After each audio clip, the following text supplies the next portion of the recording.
So here we have Gorilla Grodd, the next addition to my lineup of my collection, and the one on the list now for customization. I didn't plan to customize this one right away, but I just had to do it. It looked like it was going to be a lot of fun, and it was. Right off the bat, the detail is incredible. They did a great job on the sculpt. Like any other Mcfarlane figure, however, there are some flaws that need to be corrected. It's got the very small hands and feet. That I'm going to leave as is. But the helmet is gotta go. It looks too much like Planet of the Apes. It's a nice sculpt on the helmet. I'll still keep it, but I want it to be removable, depending on how I want to display it. So the whole point of this is to show you from now on the end result product right off the bat, to show you how I got from one point to the next. So this is our initial product out of the box. We want to get to this. This is the final result of the customized figure. Enhanced detail, highlighted skulls, added red cape. It really makes a whole different figure. There's details now added to the face, added to the actual fur. I resculpted the head, repainted a lot of the details on the actual armor, and added gold back in over those details. So let's get started with how I got from one point to the next.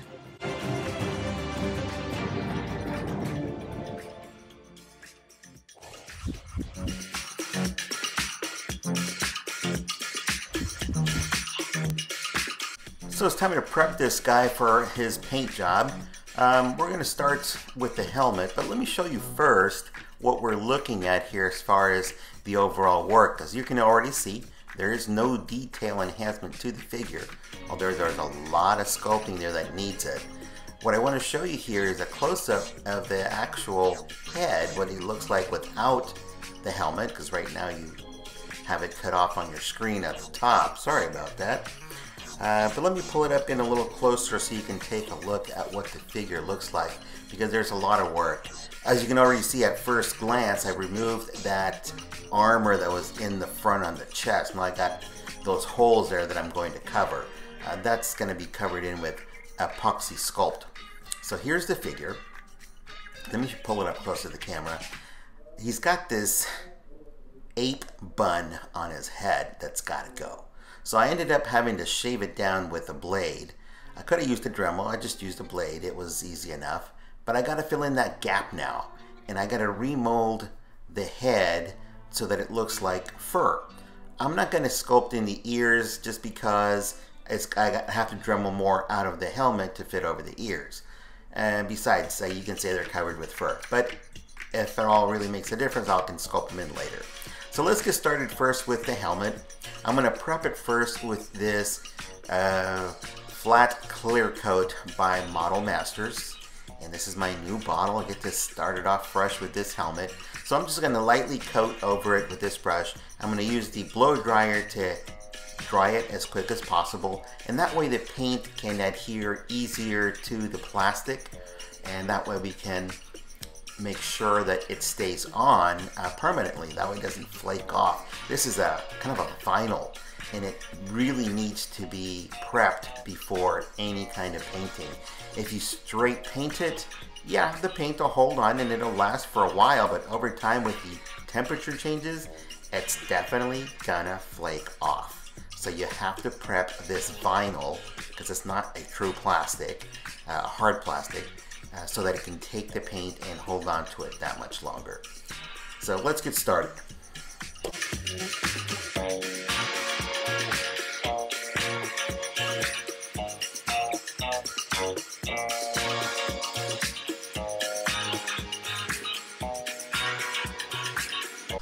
So like many of the other figures you've seen in the videos, I start off with a black wash to enhance those details. And on this one I did 2 coats of it just because I wanted to make sure I had good coverage, and I wanted a nice good depth on the details that were brought out. So I'm using a factory sponge here to wipe off the excess, and it works out really well because it's drying it as I'm wiping off the excess. Now before adding another coat, I do want to make sure it's fully dry so that it actually will take that second coat. But the sponge actually dried it pretty well. So I want to go back in and just touch up a few spots where I believe it should have some of that detail. It's hard to see up in the camera, but when you're looking at it in person, you do notice spots that were removed entirely. So I'm going back in there and adding in the ones where I believe personally where it needs to have that shading. As if the sun was hitting at a particular angle, where would you think the shadows would be? So that's one of the things you want to keep in mind as far as how you want your figure to look as if it were lighted either from direct sun above or right or left. And that can give you an idea where you want to put in your shading. That'll make all the difference in the end result, especially in the way you may light it for your photographs or you light it for your display. So I've advanced the camera in a time lapse because this is a long process and I don't want to bore you with it. And this is a repetitive process that you've probably seen in other videos. So I am repeating this process not only on the helmet, but the arms, the legs, the torso. So I'll let you enjoy this part of the video. I'll be back in a moment.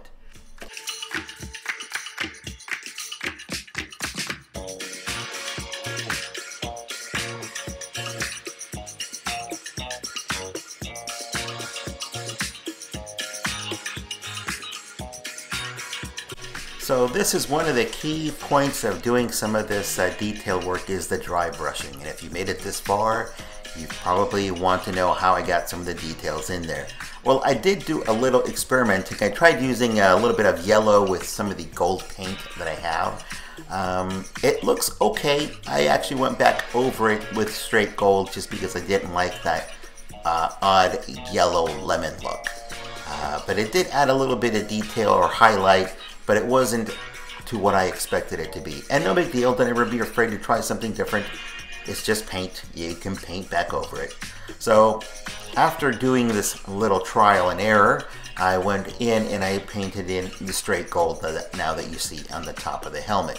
And I'm using a dry brush. And dry brush means, you probably already know if you've seen some of the videos, the brush is almost dry. You're only scratching or dragging the brush over the details, the sculpted work, not embedding it into the crevices that you did with the wash. So that way it stands out in a contrast against the rest of the helmet.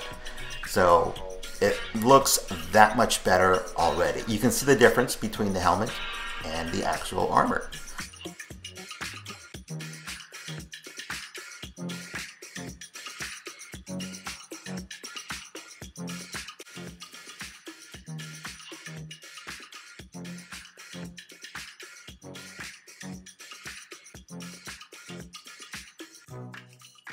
So these highlights are already making a big difference. Remember, this is our goal. This is where we're going. Even though he's not going to wear the helmet in all the photos, but it looks that much different as an action figure. It looks really dramatic. So now we're going to continue with the arms. Again, it's the same process. Putting in the black wash over the details, taking off the excess with that sponge. If you don't have a sponge, no big deal. You can use a damp paper towel, an old drop cloth, etc. Whatever it is that you are comfortable using to remove the excess. Now, this is what it kind of looks like. As you can see, it's not enough. So I'm going to go back in there and add in some more of the black wash over in those details to really make it pop. Now, it may look like an antique gold. That's okay. I still want those details. The highlights of the actual gold paint that we'll be adding back in is really going to give it that contrast, and it's really going to make it pop. Again, here I tried experimenting again with that yellow paint. Again, it looks okay. I really wasn't as happy as I thought it was going to be, and later I just went back in and painted gold over it. So let me move the piece back into the picture frame here. That way you can actually see the work being done.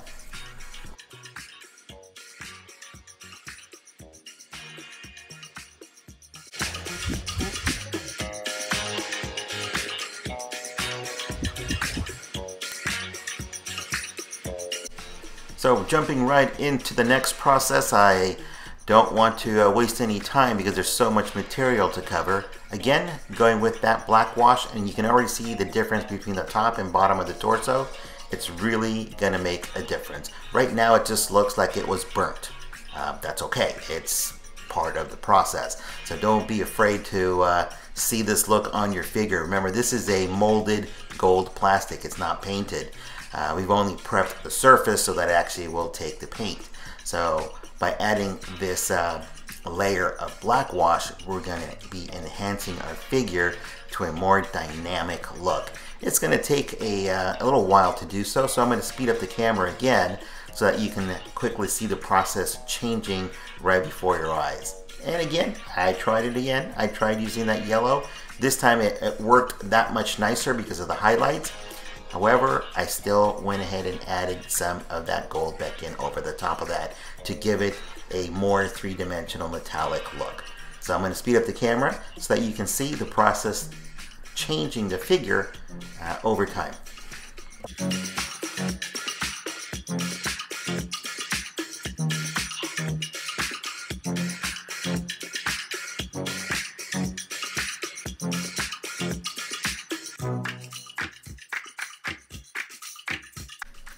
So on any of these projects that you do with the black wash and the highlights, make sure you concentrate on one area at a time. So you saw that I finished just the top of the armor. Now I'm going to the lower part of the armor, and I'm staying concentrated just on this. I want to make sure that I don't repeat any mistakes that I did on the other, so that I have a consistency over the overall look of the armor. I want it to look like metal. I don't want it to look like painted plastic. So that takes a little practice. It takes a while to do so. And again, this time I'm using, again, a dry brush, going over the metallic armor. I don't want any brush strokes to show up. I'm not using an airbrush on this one. Everything is going to be totally dry brush so that it has that textured look to the armor.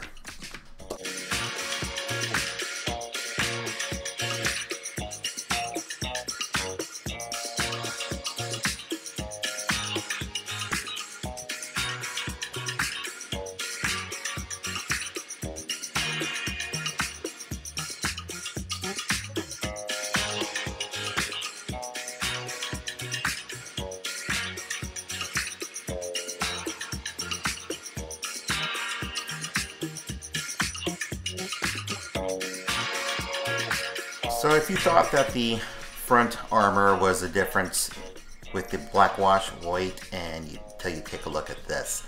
So let's blacken it down so it looks burnt and wipe off the excess. This back plate really shows that much more different with the highlighted gold over it. Although it's going to be covered by a cape, it still looks amazing. Take a look at the amount of detail we were able to bring out with that dry brush. It really looks three-dimensional. At this point, after it's dry, you can come back in with some other highlights of gold and just add some more detail. Whenever you're working this close to something, try to hold it at arm's length and take a look at what other details you may have missed or may have overdone so that you can correct them before you go on to the next section. So here, we're going to go now on to the belt and the plate that's on the front, which would actually be a buckle, and we'll see how this turns out.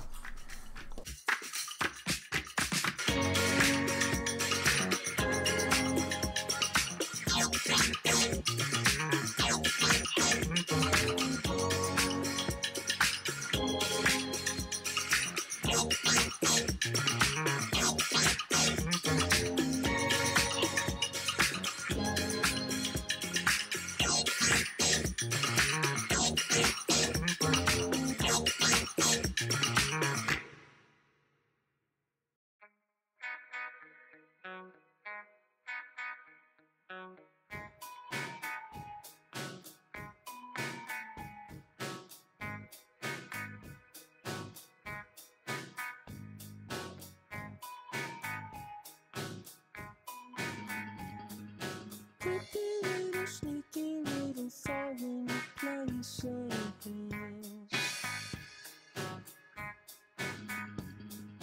Terrifying territories I I can't take it. It's a great big atlas, and I'm feeling down. When you get what you want, maybe I should start over. There's nothing left to want. I'll be out of my hand. You don't know what you want. I'm thinking it over. Just tell me what you want.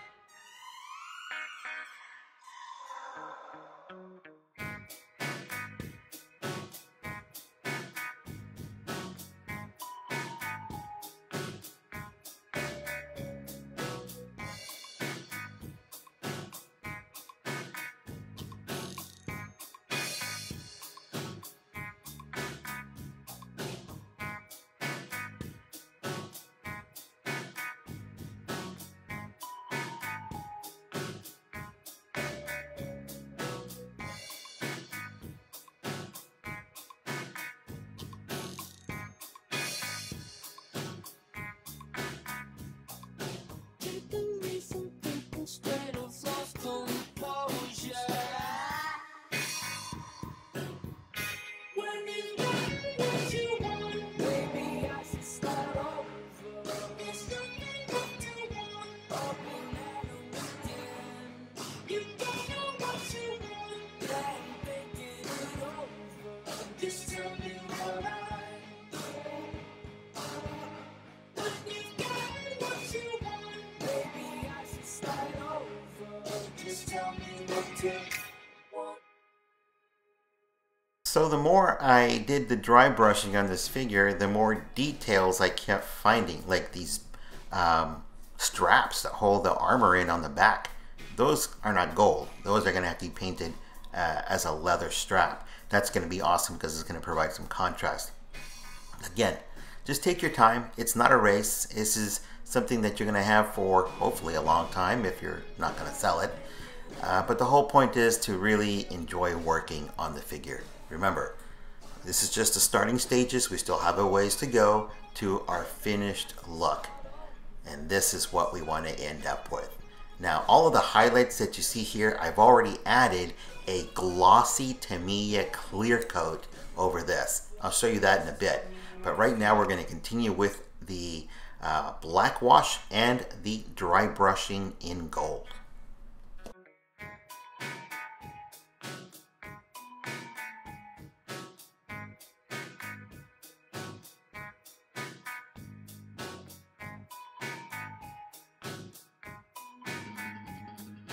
Creepy little, sneaky little falling places.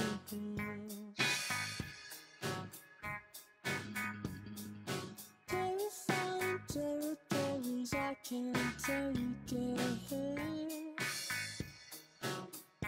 It's a great big atlas, and I'm feeling down. When you get what you want, maybe I should start over. There's nothing left to want. I'll be out of my hand. You don't know what you want. I'm thinking it over. Just tell me what you want.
So on this figure, because the armor were separate pieces and they were actually off of the surface of the fur of the actual arm, I didn't really have to do any masking.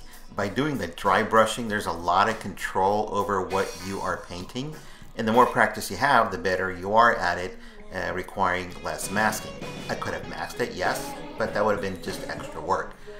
Now, as you can see here, the detail really comes out, and as you can see, I'm not painting the fur, even though I'm painting actually very quickly. I do have the time lapse on here, yes, but even so, I am not having a problem going over the edge and going onto the rest of the arm.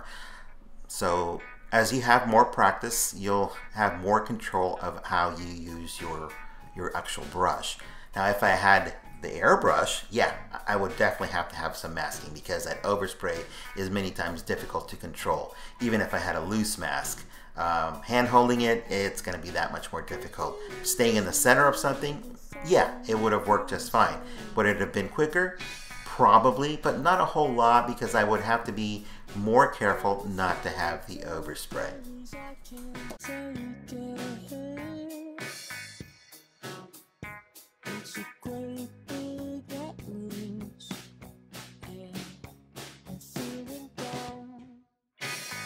So as you can see, I did remove the arm out of the socket only because it's easier to manipulate instead of the entire figure. On the other parts that I painted on the chest and the back, well, those are actually fixed onto the actual torso, so there was no way to remove those. Those are actually glued and embedded in. To remove them would have been that much more work, and I would have probably damaged it, because those pieces are actually part of the body. There would have been a large cavity left, and it would have probably weakened the structure of it. So I left it as is, but this, because they are smaller, it's so much easier to paint on an individual per piece basis, and then it's just more control. The figure itself didn't have to be heated to be pulled apart.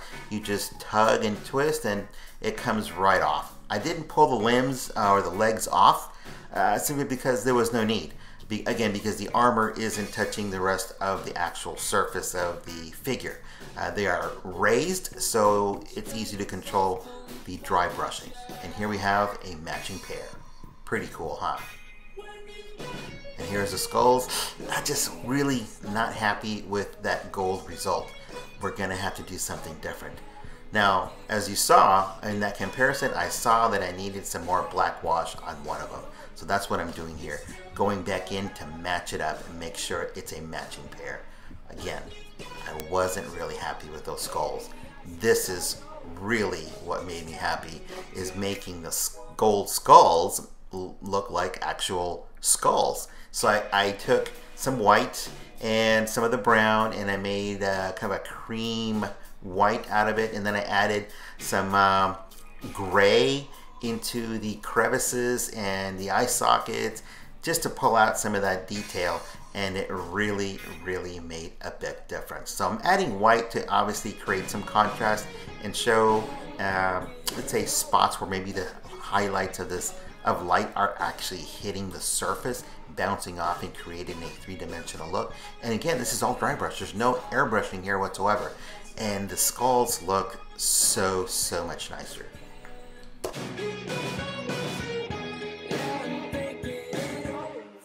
Just tell me what you want.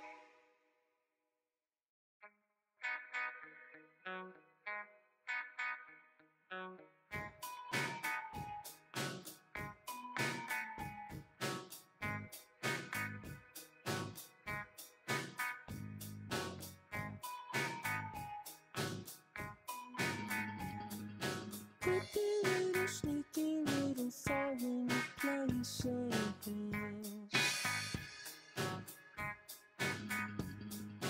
Terrifying territories I can't take it.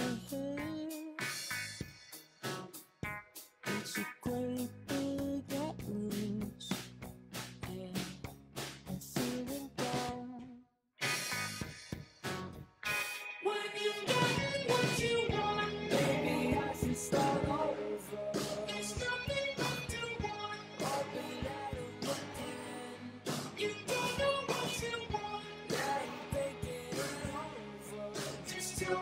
what you want.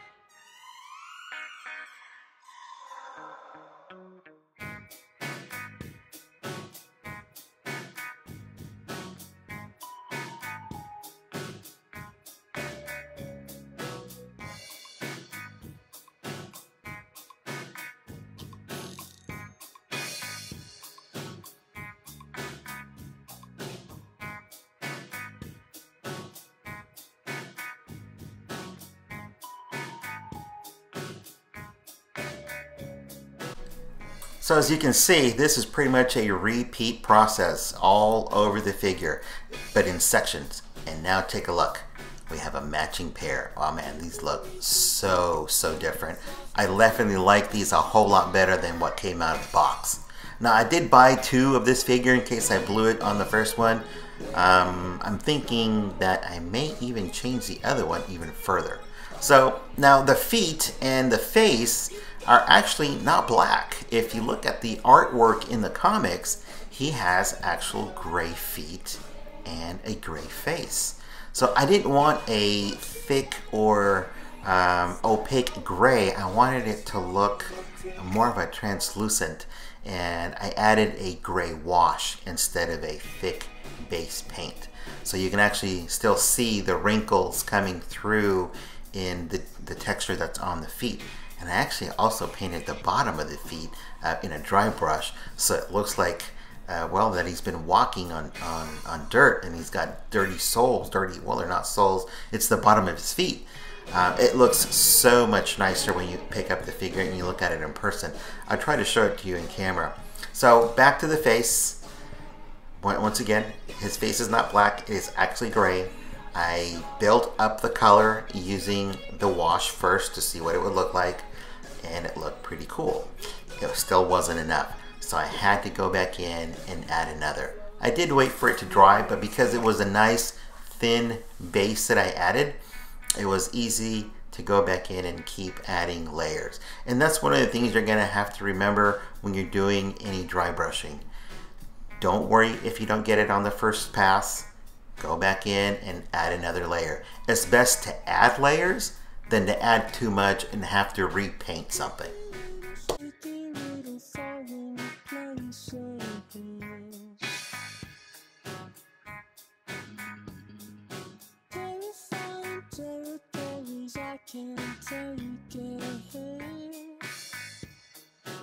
So just remember, this is where we want to end up at. We're almost there. There's a few accessories there that I had to make and paint, but those are actually pieces from other figures that I just truly just repainted and added that little flag that's on the staff. The cape itself, we'll go through that in just a moment, but it's really an easy cut and a lot of glue. So this is the sculpt. You saw how ugly it looked with the ape bun. This is 2-part A and B epoxy sculpt. Here I wrapped it around the head and fill in the crevices that needed. You gotta leave it set for about 30 minutes so that it starts to cure. If you start sculpting right away onto it, it's too gooey, it's too soft. So you have to wait enough so any sculpting you do actually holds its shape. As you keep sculpting, it's obviously curing and drying, and it's easier to hold a lot of those textures that you want to add. I tried to do the best I could to match the texture. Here you can see that I added more color to the face. Now, this is the actual finished look. I did paint it. Now this is a Tamiya acrylic. It is a acrylic, but however, it does have a solvent in it. So I applied this to the face because his face is not matte. It is actually glossy. And I applied it to the tongue because I wanted it to look wet. Only to the areas in the face that need to look high gloss to show that it's a shiny skin or oily skin, better said. I did also apply it to the armor because I want the armor to look incredibly bright and have a high reflection when the lights hit it. Not to the rest of the body, I didn't really do anything except for the head because it was too shiny. The part that I sculpted, I added a matte finish to that so that it would be closer to what the texture and the tone is on the rest of the body. But as far as this Tamiya, this stuff is awesome. You do need some ventilation because it does have a solvent, and you are gonna have to use a blow dryer to get this to dry quicker. Otherwise, like right now, it's totally sticky. It would probably take a good hour or more to dry on its own. I couldn't wait that long. I had to speed up the process because I wouldn't be able to hold the figure in different angles. So as soon as I got what I needed that I could no longer get a hold of, I took it to the blow dryer, boom, 10 minutes, and it was done. And then I went on with the rest of the process.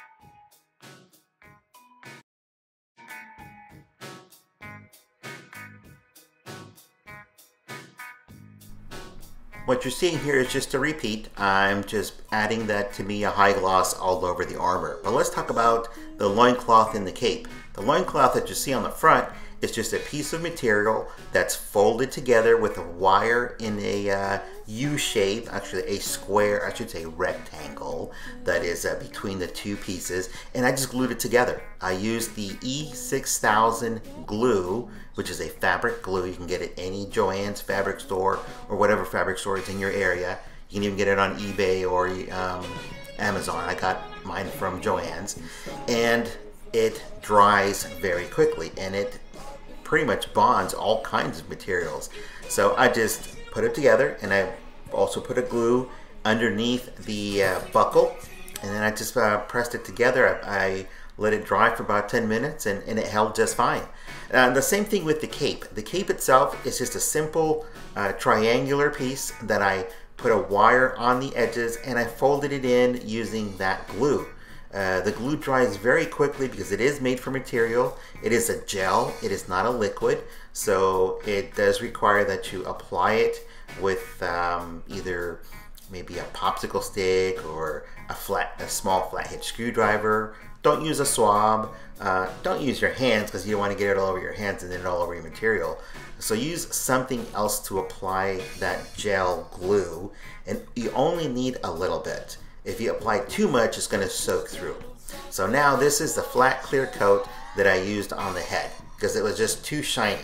The tester's paint that I had, even though it's acrylic, it was a high gloss. So I want to tone it down. I don't want the head to look different. I don't want it to look metallic. I want it to look like fur.